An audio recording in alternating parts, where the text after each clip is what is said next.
Well, hello, everybody. So, first and foremost, I want to thank everyone for taking their time out of their day to sit down and have this conversation. And that's really what it's going to be because what I want you to know. So, before we even get into the nitty gritty of everything, this is geared towards new agents. So, if you're new in the business, you're just about to get started. Now, here's the thing what I want to tell you is this: if you are here with us live, go ahead and type any questions that you might have in the chat. I'll take a little peek every once in a while, see if there's any conversation questions that are going to be good for us to touch on as we are moving through the material.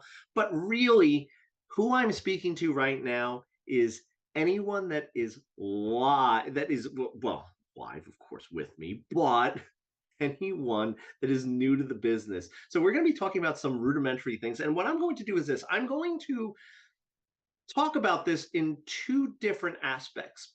We're going to talk about it in the emotional side of things, right? Because there is an emotional charge to this. And I think that's where people see a lot of the potential fear that's coming up, the potential anger towards how NAR might have handled this. So I think that we're going to be talking about the emotional side of it. And the other thing that we have to talk about for new agents is being objective. How much is this really going to impact the business, how I do business, and whether or not I'm going to be successful or not?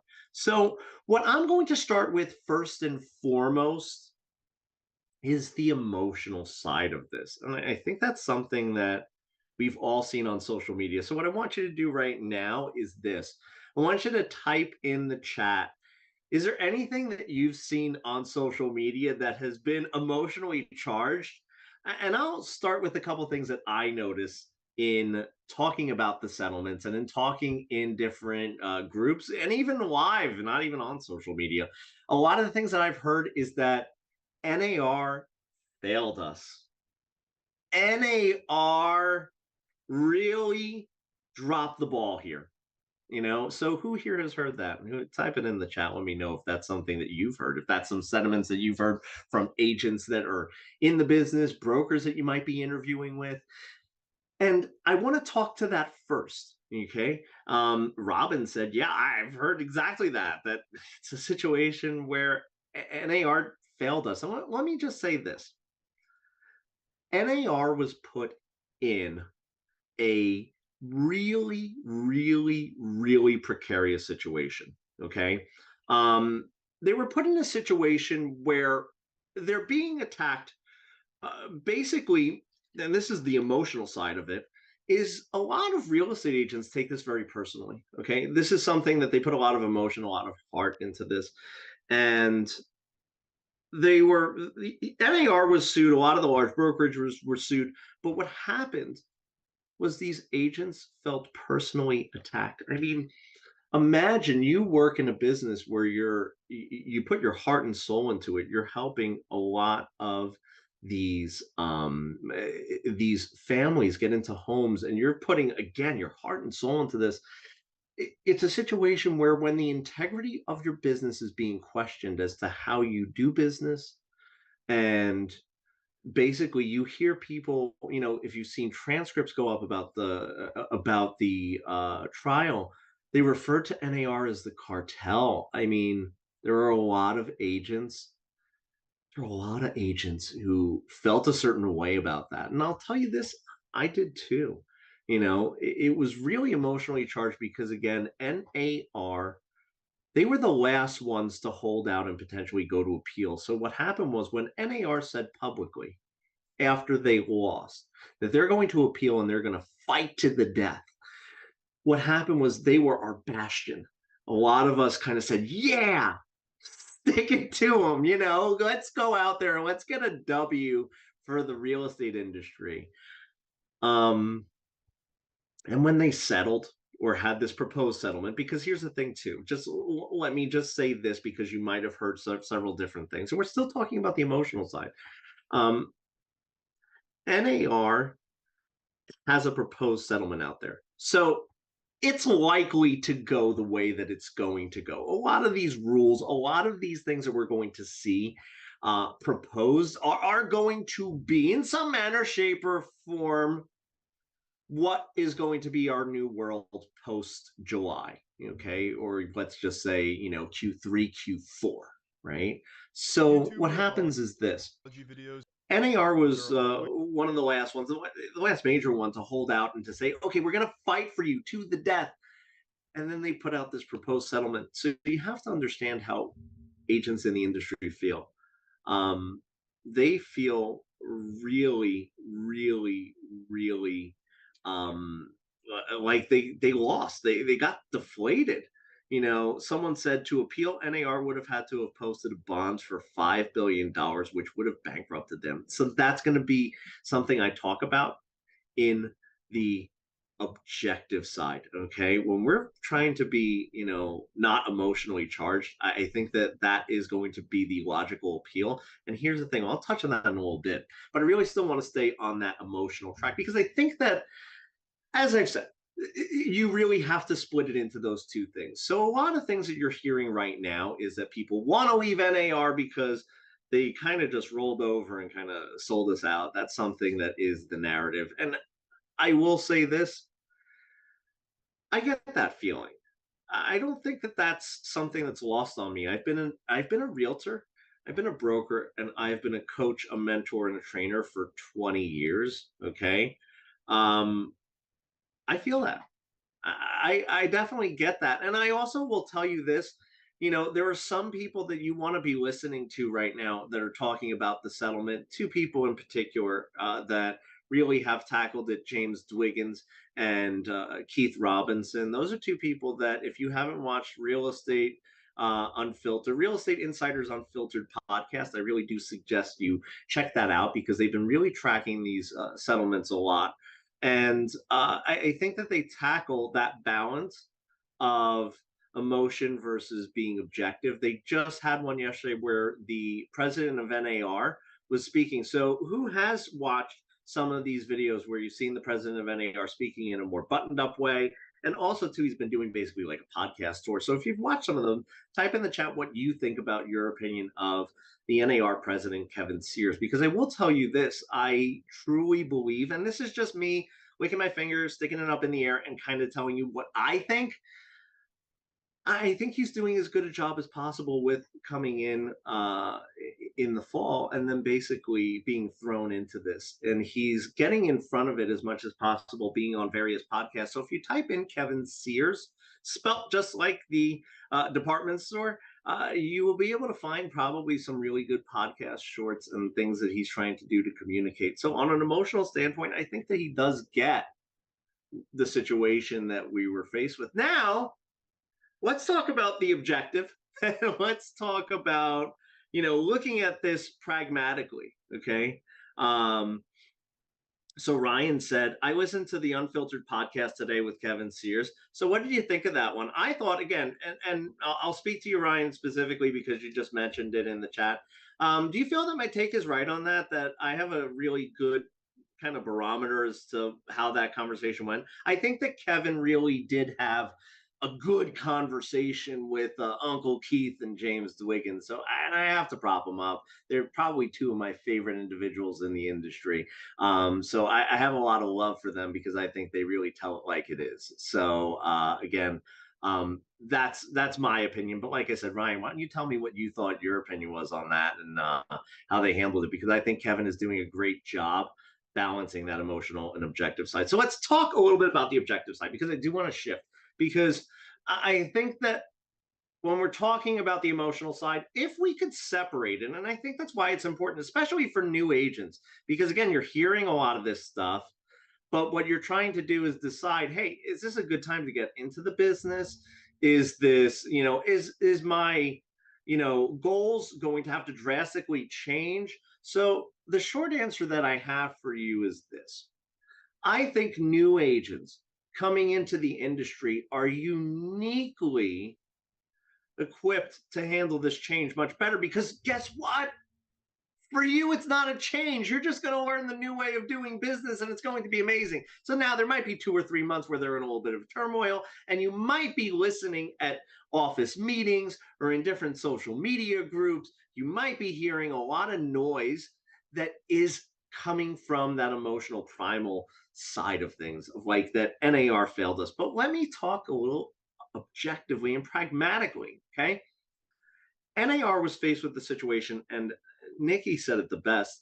If NAR were to appeal, okay, if they were to appeal, there's two things that would have happened that people don't realize. Because the judgment was so large, they would have had to have posted a bond of upwards of $5 billion. Yeah, I mean, I don't have the exact numbers, and I think that's irrelevant. I think what is more relevant is what would have happened if they posted the bond. Let's say they wanted to go down that road, they wanted to contemplate this, fight the good fight, and try to find an avenue where they could win. It's a situation where, number one, NAR would have been bankrupt. Okay, NAR wouldn't have been able to do business. And then what happens is this: there would have been a situation where all of the other brokers who are fighting copycat lawsuits, okay, they are going to be in situations where they would have been left vulnerable. Okay. So it's a situation where I think that NAR leadership was not in a position where they could leverage um, their their their position at all. Like, I think that they were at a point where they wanted to continue to be able to do business and serve their members, because they don't want to create a vacuum in the real estate industry, because NAR does some really good things. And let me just say this, because again, I'm putting on my pragmatic hat. NAR, whether you like them, love them, hate them, here's the truth. They do lobby, and they do a lot for the industry and the market consumer and real estate professional. So it's a situation where I think that there's more good than negative when it comes to NAR. So do I believe that they have been perfect? That their batting average is something that I would say is exemplary? No, no, and I think that we need to fix things from the inside. I think that we need to actually get to a point where we're making these suggestions to leadership, and they're listening, and they're actually taking action on the changes that need to be made. Um, so again, do I think that they did the right thing in regards to uh, the settlement? I think that they should have settled sooner, but I think that after losing the case and being faced with the potential issues that they were faced with, it was the best outcome that you possibly could have had. Okay. So I think that NAR did the right thing in making sure that their doors stay open, and that they protected those brokers that were potentially liable. And something else that I want to say that hasn't happened, that could have happened, is the plaintiffs went after brokerages and NAR. There was nothing preventing them from coming after individual agents. That's a road that they didn't go down. But now, with NAR's action that they took in getting a proposed settlement out there, that actually protects all of its members. So if you are someone who has heard, I don't want to be a member of NAR, I don't want to be involved with NAR, my challenge to you is this. Um, I think that you really should look at staying a member and being a member, because they created the best possible outcome for us in this proposed settlement. So that's my emotional side, my pragmatic side. Okay. So now let's talk about getting some clarity on new agents coming into the business. So again, there's a lot of you who are new agents, because that's who I primarily talk to with my expertise, is people coming into the business and getting started. So I really want to talk to you. And if you are a broker listening to this, I want you to be able to articulate this to your new agents coming in and anyone who might be interested in starting in the business. I want to repeat myself. I think that new agents are uniquely positioned for success, because you're just going to do it the way that is going to be the new lay of the land. If there's buyer agent agreements that need to be signed, if there's state specific ones. And here's the thing: as far as what that's going to be, let's wait. Let's see what that is, because some of your states will have state specific things that they will make law. There's some that already have them. So you might be in a state where you're listening to this and go, we sign buyer agency agreements all the time. And you might be in a state where that is just not the practice. What I will tell you is this: there probably will be more state legislatures coming down with laws that are going to create a more clear outline for us. And here's the thing: really, all they have done is made the buyer agent commission another line item on the contract. So what happens is this: you're going to sit there and say, okay, there's not a blanket offer on the MLS. And let me explain that to the new agents, because again, this webinar is really geared towards newbies. So when we say a blanket offer, what traditionally has happened in the past is there was a field on the MLS. So you would pull up the MLS sheet for 123 Main Street, and on that it would say, we're going to give 3%, 4%, 5%, any number there, to a buyer's agent who would come in and bring a potential buyer. Okay. So here's the thing: whether you were a good buyer's agent, an awful buyer's agent, a great buyer's agent, the best buyer's agent that has ever buyer's agent in the entire world, you were getting whatever that blanket compensation was. So now, basically, what they've done in saying we're not going to have a blanket compensation here, it allows, in my opinion, better buyers agents to charge potentially more. And then people who maybe feel like they want to cut services, or they want to not give as much value. And here's the thing: there's going to be places in the market for brokerages to do just that. Hey, we'll just walk you through the walkthrough and do limited services. You could charge less, and maybe there would be more people, a bigger pool of buyers that might want services like that. Or they might go to the Mercedes Benz it's going to do all these things and then some, and pay more for that. So really, what does this open the doors up for us to do? Basically, we just have a new line item that is going to be negotiated in the commission, in that back and forth with the buyer and the seller. And some people have a fear, okay? Some people have a fear of, is this going to eliminate buyer's agents? Is this going to reduce buyer's agents in the industry? Let me say this unequivocally: no. No, buyers agents aren't going to be gone. Why? Because what happens is this, and this is truly my thought, my opinion, but anyone who provides value to someone is never going to be out of a job. Okay? Someone who provides value to someone is never going to be out of a job. There are just some things that AI, the internet, cannot replace. I'm going to take you back to a time that you don't know about. Some of you, if you're an experienced agent and you're watching this, you might remember this. But I got into the industry when they shifted from the binder, right? All of our MLS was actually a thick binder that came out every week that you had to manually update. And they went to an internet based one.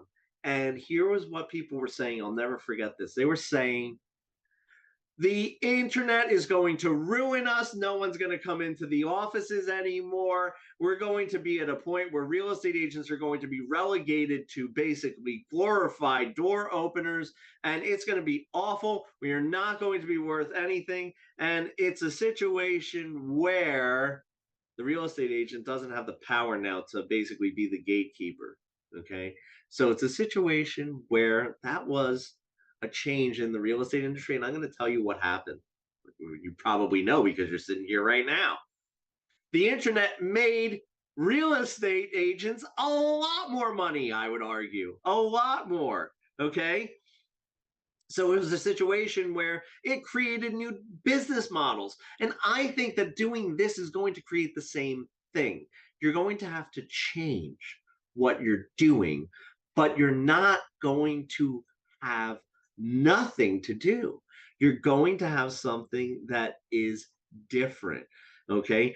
Reese said, just like Y2K was going to create chaos, I'm going to tell you a quick story about me and Y2K since you mentioned it, Reese. Okay. And also, too, if you're live with me, feel free to type in the chat any kind of questions, concerns, burning desires that you have while I tell you my funny Y2K story. So it was the year 2000. Okay. So everyone was freaked out that as soon as things went to, um, 2000, that the computers were going to break. We were going to have chaos and rapture, and Cthulhu was going to come up from the seafloor. Okay, it was going to be all get out was going to break out. Now, I was at someone's house, and I have never screamed so bad in my entire life. This is what one of the people did.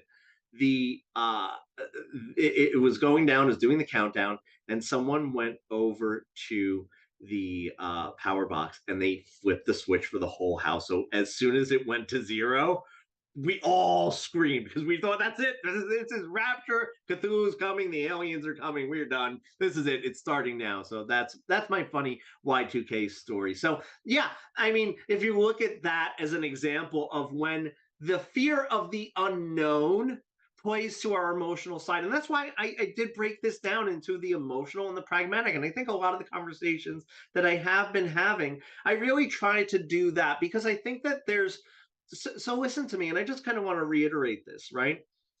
I think there is a lot of justification, validation, and things that you have to feel comfortable with. You can be upset with NAR. I think that you can be upset that the industry is changing because change is change. It still is a challenge, okay? Whether you're willing to embrace it or more optimistic about it or not, it's still a change. So it's something that when you look around your real estate office and you look around on social media, I think it's super important for you to look at the different avenues for change, the different avenues that you're going to be going through as far as what others are going to be experiencing. And here's the thing, their emotional, what they're feeling is just as valid as what you would be feeling. So I think that that's something that first you have to be comfortable with. And I think that that's where we're not comfortable right now, is that a lot of people have a visceral emotional feeling, and that turns into fear. That turns into something that we can't work with. We can't move forward with. And then you talk about the pragmatic side. And I think that our industry has seen so much change over the course of 20, 30 years that, I mean, look, listen, even more than that, whether it be a market condition, whether it be a practice, whether it be something that we're really trying to adapt to and move forward with, I think that our industry is changing, and we haven't seen a big seismic shift like this in a long time. So, other than the internet and changing the way we did business then, I think this is the first time that we're really seeing a seismic shift in change. So, my suggestion, uh, listen to a lot of the great folks out there that are sending a clear message to you. Listen to Kevin Sears. Like I said, whether you like NAR or you don't, I think you should be in NAR. Again, I have my own concerns. If this was a 3-hour webinar, I could really go into the nitty gritty about what I think where I think they went wrong in the case, where I think they went right, and what I think could have been their path to victory. Listen, hindsight's 2022, right? So when I play armchair lawyer, I'm one batting average 1,000. Okay, it's a situation where it's going to be a home run every time. So I think that's also too something that we have to take into consideration, and I try to do that when I'm doing my more deeper dives. So what I'm going to tell you is this: um, it's a situation where I want you to know that this change is going to be good, and I want you to stick with NAR as much as you could stomach, because I think that we can't, if we abandon them as agents right now. I think that that's definitely not the right move because they made moves to protect us. So I think that sticking with NAR for the near future. Listen, my thought might change as they have created somewhat of a vacuum. There is new associations that are cropping up, new ways of thinking. Okay, so I do think that in the future I might have my opinion be totally different, but for right now, where we are, I think that it is really super important to be a member of NAR and to basically say, you know what? When the changes become official, when things come out that are going to be actual changes in my local MLS, and I'm going to have my state legislature come down from the hilltop and basically say, okay, here are the mandatory forms, or here are not the mandatory forms. You could use NARs, you could use your local associations. They're going to be working with you. So have faith in the systems that you're not alone. And also come back here to Lab Coat because I'm going to be doing another one of these in a month. And guess what? I might make this a monthly series where I give you my updated opinion and we talk about that emotional versus that pragmatic. So if you do have any other questions before we wrap up, feel free to type it in the chat because I'd be more than happy to answer it live. And again, I think that something you should be doing is watching Kevin Sears, Real Estate Insiders Unfiltered, Uncle Keith, James Dwiggins. They've been out there doing some real great work and they have been doing it for a long time. So I definitely suggest them. There's a couple of others that have been absolutely fantastic too. I just saw Kevin Sears do a sit down with a gentleman on YouTube. I forget their name, so I apologize. But like I said, if you basically get yourself to a point where you do a search, I think it's going to be a situation where that really is going to be the best thing. So let me just take a look at some of the questions that have come in. There's a longer one here from Ryan. Let me see. How far a step is it for buyers saying my agent commission? Let me see. How far is it for buyer's agent? I'm just reading this. Bear with me. My ADHD is going to get me to get through this. I know it will. So where's the pay my agent? I will go directly to listing. So here's the thing. You ready? It's a situation where uh, the question, I'm going to summarize, I'm going to paraphrase like the main question, and this is probably going to be another topic, and I'm going to say that I might kick this to next month to really go deep dive into this. And the question was, how would you handle, and I'm paraphrasing, how would you handle buyers going directly to the listing agent? So I'm going to give you my thoughts on this, okay? Because if a buyer is going directly to the listing agent, there's a couple of questions that I would ask you if you were one of the agents that I'm coaching. My first question is, how well of a relationship do you have with the buyer? Have you earned the right to ask for a sit down? Because there's two things that could come out of this, okay? Number one, they're going to go to the listing agent, okay? Number two, they're going to find a way to work with you. Now, either way, you have an opportunity to make money. So let's talk about the one where they're going directly to the listing agent. And this is what I really focus on. So every top agent that I work with, every single top agent that I work with has a deal from their sphere in their pipeline at all times. So for me, here's what's more important: my sphere, referrals, than that immediate sale. So I always wonder, hey, I know this buyer's probably looking to save money, just like sellers are looking to go for sale by owner and save money. I get that. Okay. So for me, that's not something that I look at as a negative. I look at how can I help them? So I say to the buyer, hey, let's sit down and let's talk about some things that you should know if you are going to go to the listing agent, because I understand that you're looking to save money and there might not be a path for us to work together one on one. But here are some things that you need to know so that you can make the best possible deal for yourself if you are going to go it alone, if you are going to do this without me because of the financial restraints. And I get that. I don't think anyone would sit here and say, look, why do I shop at Walmart? I don't shop at Walmart because they have the highest quality things. I shop at Walmart because they have the biggest selection at the lowest prices. Okay. There's a reason why people do things. And sometimes it is a value thing or it is a financial constraint. So what you want to do is this: you want to say, how far can I take them without without